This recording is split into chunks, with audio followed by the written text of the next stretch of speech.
നടൻ ദിലീപ് ശങ്കറിന്റെ മരണം ആത്മഹത്യയല്ലെന്ന് പോലീസിന്റെ പ്രാഥമിക നിഗമനം. മുറിയിൽ തലയിടിച്ച് വീണതിനെ തുടർന്നുണ്ടായ ആന്തരിക രക്തസ്രാവമാണ് മരണകാരണമെന്നാണ് ലഭ്യമാകുന്ന വിവരം. പരിശോധനയിൽ ആത്മഹത്യയിലേക്ക് നയിക്കുന്ന തെളിവുകൾ ലഭിച്ചില്ലെന്നും പോലീസ് വ്യക്തമാക്കി.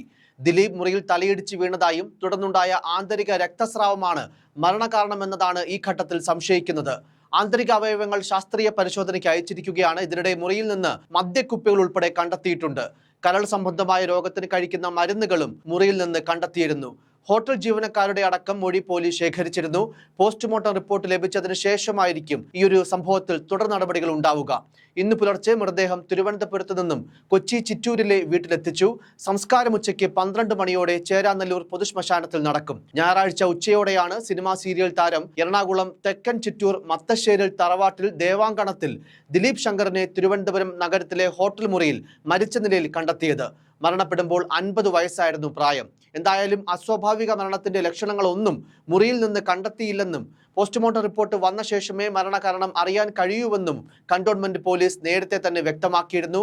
തിരുവനന്തപുരം വാൻഡ്രോസ് ജംഗ്ഷനിലെ സ്വകാര്യ ഹോട്ടൽ മുറിയിലാണ് അദ്ദേഹത്തെ മരിച്ച നിലയിൽ കണ്ടെത്തിയത്. മൃതദേഹത്തിന് 2 ദിവസത്തെ പഴക്കമുണ്ടായിരുന്നു. മുറിയിൽ നിന്ന് ദുർഗന്ധം വമിച്ചതിനെ തുടർന്ന് പരിശോധിച്ചപ്പോഴാണ് നടനെ മരിച്ച നിലയിൽ കണ്ടെത്തിയത്. കട്ടിലിന് താഴെ വീണ് കിടക്കുന്ന നിലയിലായിരുന്നു മൃതദേഹം. 4 ദിവസം മുൻപാണ് ദിലീപ് ശങ്കർ ഹോട്ടലിൽ മുറിയെടുത്തത്. എന്നാൽ മുറി വിട്ട് അധികം പുറത്തേക്കൊന്നും പോയിരുന്നില്ല എന്നാണ് വിവരം. കരൾ സംബന്ധമായ രോഗത്തിന് ചികിത്സയിലായിരുന്നെന്നും എന്നാൽ കൃത്യമായ അസുഖത്തിന് ചികിത്സ തേടാത്ത ഒരു രീതി ഇദ്ദേഹത്തിനുണ്ടായിരുന്നുവെന്നും സീരിയൽ സംവിധായകൻ, അണിയറ പ്രവർത്തകരൊക്കെ മാധ്യമങ്ങളോട് പറഞ്ഞിരുന്നു. തിരുവനന്തപുരത്ത് തന്നെ ഷൂട്ടിംഗ് നടക്കുന്ന പ്രമുഖ ചാനലിലെ സീരിയലിൽ അഭിനയിച്ചു കൊണ്ടിരിക്കുകയായിരുന്നു ദിലീപ് ശങ്കർ. ഇത്തരത്തിൽ എറണാകുളത്ത് താമസമാക്കിയ താരം സീരിയൽ ഷൂട്ടിന്റെ ഭാഗമായാണ് തിരുവനന്തപുരത്തേക്ക് എത്തിയതും. ഈ ഒരു ഷൂട്ടിങ്ങിന് ബ്രേക്ക് വന്നതിനാൽ ഹോട്ടലിൽ മുറിയെടുക്കുകയായിരുന്നു. എന്നാൽ കഴിഞ്ഞ ദിവസം വീണ്ടും ഷൂട്ടിംഗ് പുനരാരംഭിച്ചപ്പോൾ നടനെ ബന്ധപ്പെടാൻ സാധിച്ചില്ലെന്ന് സീരിയൽ അണിയറ പ്രവർത്തകർ പറയുന്നു. നിരന്തരമായി, അതായത് ഇതിനു മുൻപും ഈ ദിവസങ്ങൾക്ക് മുൻപൊക്കെ നിരന്തരമായി ഫോണിൽ ബന്ധപ്പെടാൻ ശ്രമിച്ചിട്ടും ഫോൺ എടുത്തിരുന്നില്ല. തുടർന്ന് സീരിയലിലെ പ്രൊഡക്ഷൻ കൺട്രോളർ അടക്കം അണിയറ പ്രവർത്തകർ ഹോട്ടലിൽ തിരക്കിയെത്തുകയായിരുന്നു. മുറിയിൽ നിന്ന് ദുർഗന്ധം വരുന്നതായി ശ്രദ്ധയിൽപ്പെട്ടതോടെയാണ് ഹോട്ടൽ ജീവനക്കാർ പോലീസിൽ വിവരം അറിയിച്ചത്. പിന്നീട് മുറി തുറന്ന് നോക്കിയപ്പോഴാണ് നടനെ മരിച്ച നിലയിൽ കണ്ടെത്തിയത്. ചാപ്പാക്കുരിശ്, നോർത്ത് 24 കാലം തുടങ്ങിയ സിനിമകളിലും നിരവധി സീരിയലുകളിലും ദിലീപ് ശങ്കർ അഭിനയിച്ചിട്ടുണ്ട്.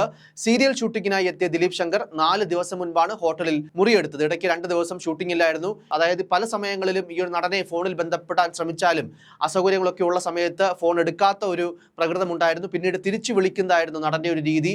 അതുകൊണ്ടാണ് ഈ ഒരു 2 ദിവസത്തിനിടയ്ക്ക് തിരക്കി വരാനുണ്ടായ ഒരു സാഹചര്യം ഉടലെടുക്കാഞ്ഞത് എന്നുള്ള രീതിയിലാണ് ഒരു അണിയറ പ്രവർത്തകരൊക്കെ, സീരിയലിലെ അണിയറ പ്രവർത്തകരൊക്കെ മാധ്യമങ്ങളോടൊക്കെ പറഞ്ഞത്. എന്തായാലും അഭിനയത്തിനു പുറമെ ബിസിനസ് രംഗത്തും സജീവമായിരുന്നു ദിലീപ് ശങ്കർ. ചപ്പാത്തി, ദോശമാവ് തുടങ്ങിയ റെഡി ടു ഈറ്റ് വിഭവങ്ങളാണ് ഇദ്ദേഹത്തിന്റെ കമ്പനി വിപണിയിൽ എത്തിച്ചിരുന്നത്. ഭാര്യ സുമയാണ് ബിസിനസ് കാര്യങ്ങൾ കൂടുതലും നോക്കിയിരുന്നതും. ബംഗളൂരുവിൽ ജോലി ചെയ്യുന്ന ദേവ, അതുപോലെ വിദ്യാർത്ഥിയായ ധ്രുവ് എന്നിവരാണ് മക്കൾ. എന്തായാലും ദിലീപ് ശങ്കറിന്റെ മരണം ആത്മഹത്യയല്ല എന്ന് ഉറപ്പിക്കുകയാണ് ഈ ഘട്ടത്തിൽ പോലീസ്. കരൾ രോഗം ഗുരുതരമായ അവസ്ഥയിലായിരുന്നെന്നും അതിന്റെ ചികിത്സ കൃത്യമായി തുടരാത്ത ഒരു രീതി നടനുണ്ടായിരുന്നതായും ഒക്കെ സീരിയൽ സംവിധായകനും അണിയറ പ്രവർത്തകരും ഉൾപ്പെടെ പറഞ്ഞിരുന്നു. അത്തരത്തിൽ അസുഖം മൂർച്ഛിച്ചതാണോ മരണകാരണം എന്നതൊക്കെ ഇനിയും വ്യക്തമാകേണ്ടതുണ്ട്.